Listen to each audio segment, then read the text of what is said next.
It's like 7:30 and I'm on a boat and it's goddamn cold.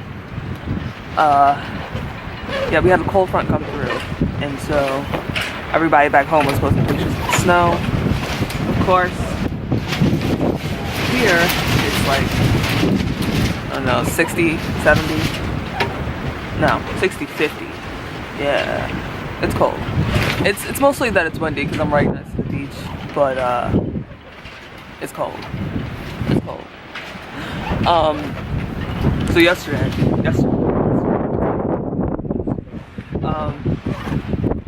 I ended up doing a lot more work than I was expecting to do. I'm tired. I was tired. I still am tired. I got a pretty good sleep yesterday, but I'm just tired. I got to this house, and it is in the middle of fucking nowhere, and I am low-key terrified. It's like some wrong turn shit, and there was a guy that walked down the street, and I looked back to look at my directions for a second, and when I looked back up, he was fucking gone. Like, oh. And so I get to the house, and the house is amazing. It is so cool. It's like a big old tree house, and the guy there, he's the coolest, and his wife has a heart condition, and so everything has ramps, and like, so this is like a big ass tree house with like this almost like 20-foot ramp. It's like 20 feet wide, and the house goes up like almost 30 feet, and so it's just really cool. It was a cool house. And so I showed Diglett a picture of the road that I was on, because it was kind of it was a little sketch.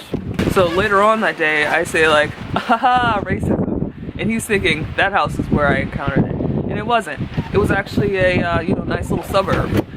So this is what happened. It wasn't even like, a big to do. It wasn't like some crazy, lynch mob shit. It wasn't. But it was, it was a small thing that you kind of catch on to as a person of color. It just is something that happens.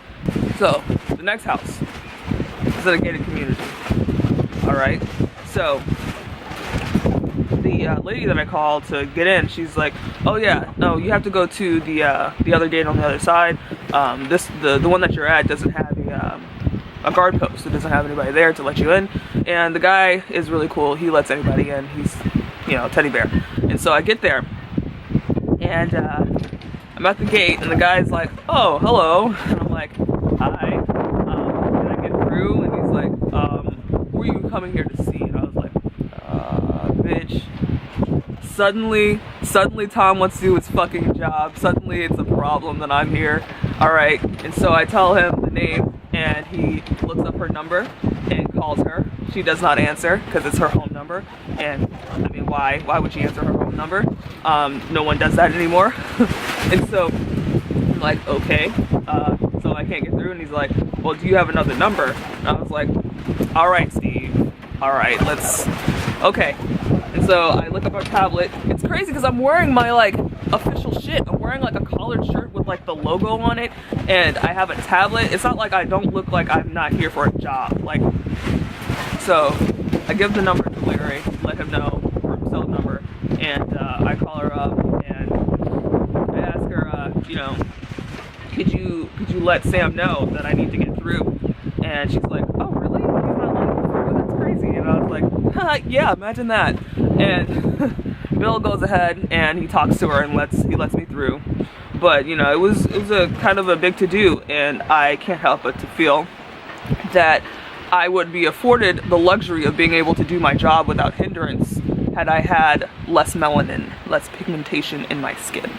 I'm just throwing that out there. But the lady that I came to do the inspection for, she was dumbfounded by it. Like, it actually wouldn't have been an issue, because like that's a guard's job, is to keep people out who they don't know. That's his job. But she made it seem like it would be very easy to get through, and that it wouldn't be a problem. And she just kept coming back to it. Like, "I can't believe you didn't let me do it. I just don't understand." And I was like, so surprising. So surprising. But that was the experience of the day yesterday. I mean, mean, I had a pretty good day as far as applicants go, but there's always that kind of shit going down. It's just little things that kind of are the background noise of your life when you're a person of color. That's just the way it goes.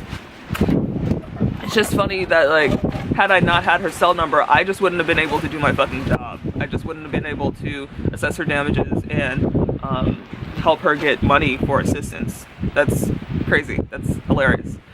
But yeah, it's cold out here, y'all. My hand is freezing, and I wanted to go to the beach. I never got a chance to go to the beach, and I'm not going to the beach because it's fucking cold. Well, I'll probably go on a walk, but it's